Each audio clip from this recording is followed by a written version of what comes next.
For that specific model, there was a slot that you had to stick your remote in to program it. That slot was filled with some form of liquid that I'd prefer never to actually think about again. And, I had to reach down into that. Especially considering the condoms in that same cup holder.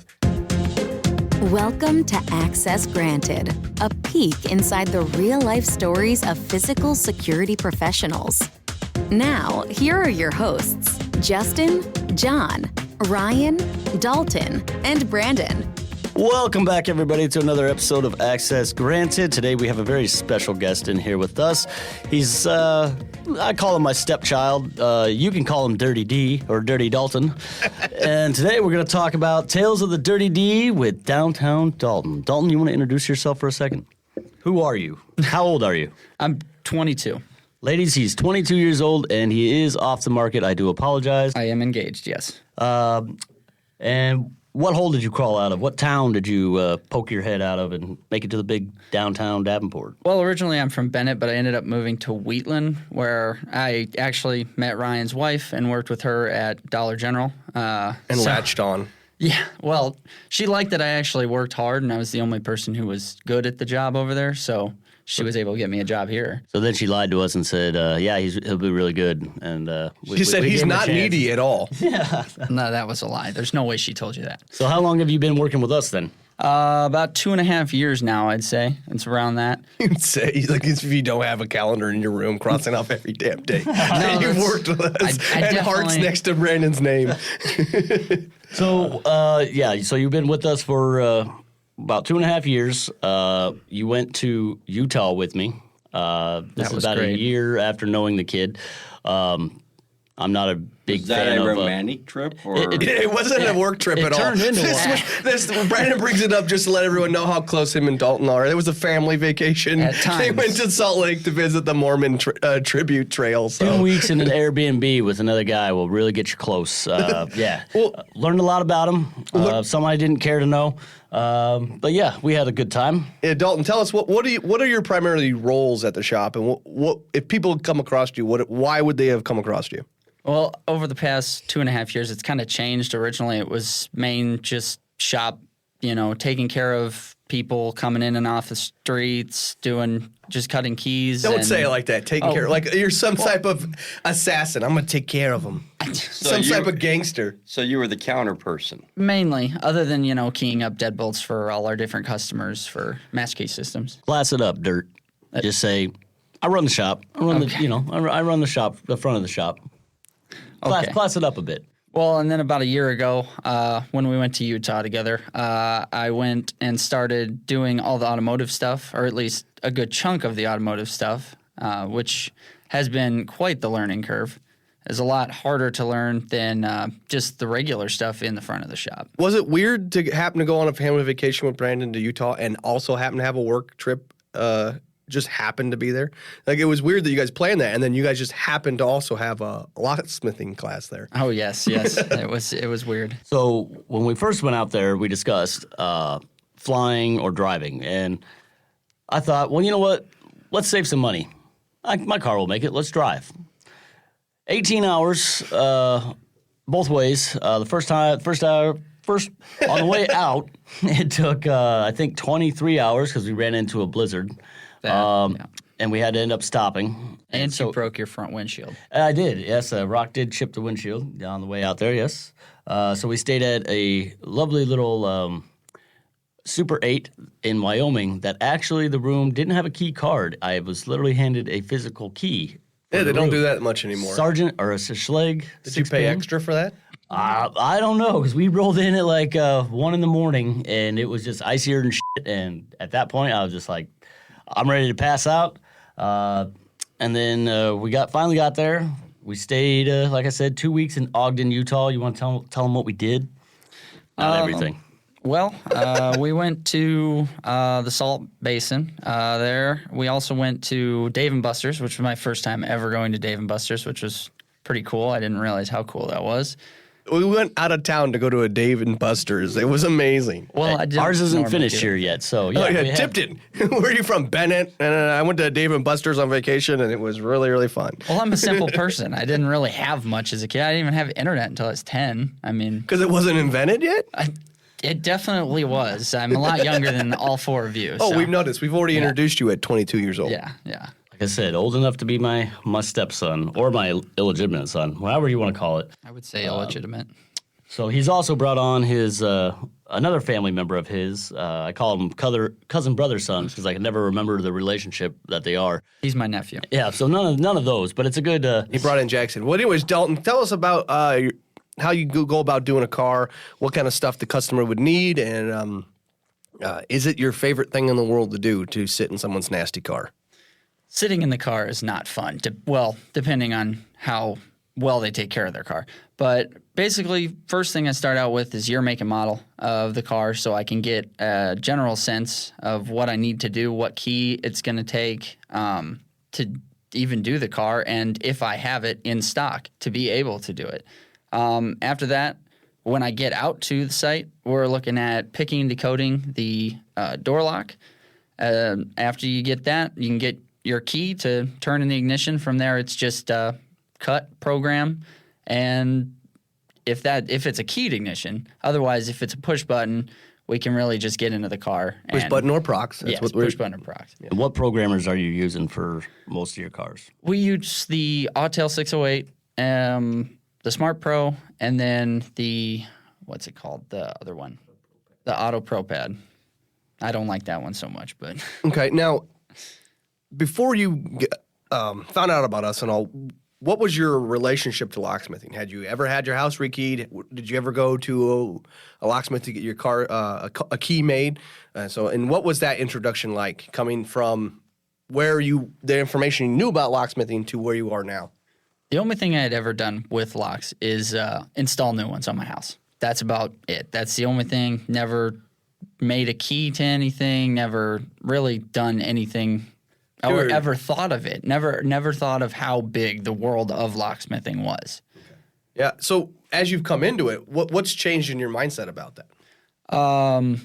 Just how important it is to have locksmiths, how the wide range of applications that we need locksmiths for is something that has really been kind of almost a complete shock of everything that we cover. Now, did you want to do automotive? Is that something you were gravitated to? Like, are you a car guy? Or did we kind of force you into that role? No, I've never been a car person, but I did see an opportunity to expand your business is what I would call it. Since we didn't do much automotive, I saw it as an opportunity to not only help us as a business, but also earn myself some more money. Have you found a passion for it yet, or? Somewhat. The easy ones, yeah. Yeah, the first time he found that a BMW that he was going to have to make program a key fob for, he fell in love. I'm a Ford person. I don't like any other cars. Now, what part of the of automotive locksmithing, now that you're our lead automotive tech outside of Ryan, who's graciously giving us the old man scowl over here during this podcast, what parts of it do you find to be the most interesting, and then what parts do you like to do the most? The most interesting I'd have to say is making the key. Just getting the cuts for it, picking and decoding it is something that I never thought of as even a possible thing. When I learned how to do that, it was kind of crazy for me. So that's got to be my favorite part about it because it's the most rewarding part.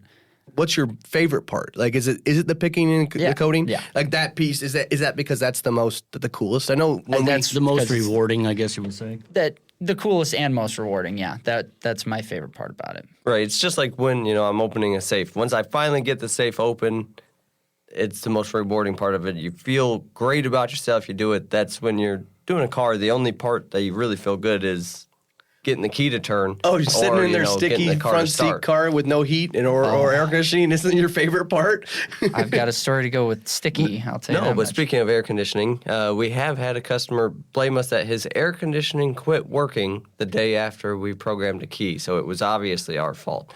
And just so you everybody knows, keys have nothing to do with the air conditioning other than turning it on to begin with, like the car itself. You mean to tell me the blade doesn't insert into the compressor and you have to wind that up to get the compressor to produce the cold air? Full circles with the Full key. circles with the key, like one of those wind-up flashlights. Yeah. Tell me it could be from the shop, it could be from an automotive perspective, but what's your best story? What's your worst story?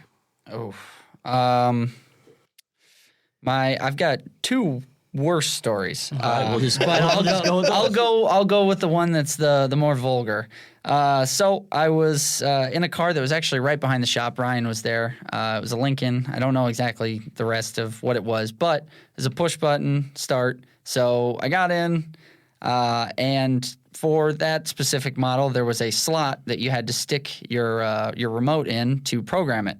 That slot was filled with some form of liquid that I'd prefer never to actually think about again. And, I had to reach down into that. Especially considering the condoms in that same cup holder. You just don't know what it was. I didn't know if I wanted to get that vulgar with it, but yes, there was used ones in that slot. So, reaching down into it was not fun. And then because of how sticky it was, it ripped the back of the fob off, so I had to reach down in there again to pull the rest of it out. So it wasn't a fun experience. I wish we could have charged more for that experience. And one thing I plead with people is if you've lost your keys or want me to program keys to your car, please clean out where your cups sit or your center console, because those are going to be the two spots that if you have a push button, I got to stick the key there, and I'd prefer not to clean it out for you. I thought that dried up Pepsi, Mountain Dew in that cup holder would make the key program faster. I wish it would have been dried up Pepsi. I really do. If it wasn't that, was it more sticky or less sticky? It was more sticky. Like it was a goop. Cool. So, did you use the taste test to identify this, or? No. I boiled my hands afterwards. Thank God I had a week vacation after that, and of course it was an after-hours call. All right, let's put you on the spot a little bit here, Dalton. You're sitting here with your three bosses and four bosses, more than half the board. Go around the table and tell us what you like about all of this. Great. Brandon, I very much enjoy how even when you're mad, you're still nice. I try to make it as comic relief so it doesn't, the room's not so tense. But Yeah, that's very true. Brandon just docked your pay for not telling him how pretty he is. Oh, yeah. Justin, I enjoy how in the morning, if I hear your Joker-style laugh, I know it's going to be a good day. And if I don't, I have no idea what the day is going to bring. Ryan, you're very patient with me unless you're doing a safe, in which case I will never, ever call you to ask any questions because that can get scary. And then, John, you just constantly give me Got crap. nothing good to say about it. No. Damn thing. I enjoy John giving me constant crap. I think it's funny. But overall, I enjoy and love the fact that the four of you are my boss. You're definitely the four best bosses I've ever had. Ooh, that sounds like an extra penny. all right, Sounds like an it's his hour. first job. So wait a minute. Wait. So Sarah was his first boss, Ryan's wife, and then we are his next boss, and we're the best. Wait till I tell Sarah. I don't think he ever saw Sarah as a Sarah boss. was my boss for like a month, and then I was her boss after that. So Ooh, okay. I see how it is. So should we go around the room and tell Dalton everything we don't like about him? that's fair. That's going to be scary. I don't I'm like not how gonna- heavy you've been breathing throughout this entire podcast. Can you hear it? Oh God, that's my fear right now. No, I don't. I haven't Mostly it heard was the but- heartbeat. Oh. Yeah, it was the heartbeat. Great. I don't know why I'm nervous. I'll say I really this, don't. Dalton. You have definitely you do what we say, you do what we ask with most of the time very minimal bitching. But you're one of our guys that we can count on. Like if I say, hey, we're working till 6 tonight, I don't get a bunch of shit from you about it. It's just you understand if it needs to be done, it needs to be done. You have a great work ethic, and sorry everybody, he's not going to be at the counter as much anymore since we're doing a lot more cars. But I do want to offer this. out of my personal wallet, not the shops, but my personal wallet. I don't think that's fair to you, Brandon. It should come out of Dalton's No, pay. this is maybe it might. I can't afford that. But this was just for my personal pleasure. Anyone that comes in to the shop and asks for Downtown Dalton, you will get 2% off of your order or a free key, whichever's Cheaper. cheaper on my end. So come on down to 1304 West 4th Street, Davenport, Iowa, 563-322-0123. Come on in, see Downtown Dalton, and get your discount. Anybody got anything else to say? Or visit us at jjlocks.com. Yes, I forget about this internet thing. Thanks for listening to Access Granted, a podcast by J&J Access and Security in association with TAG. For more information about J&J Access and Security, visit jjlocks.com.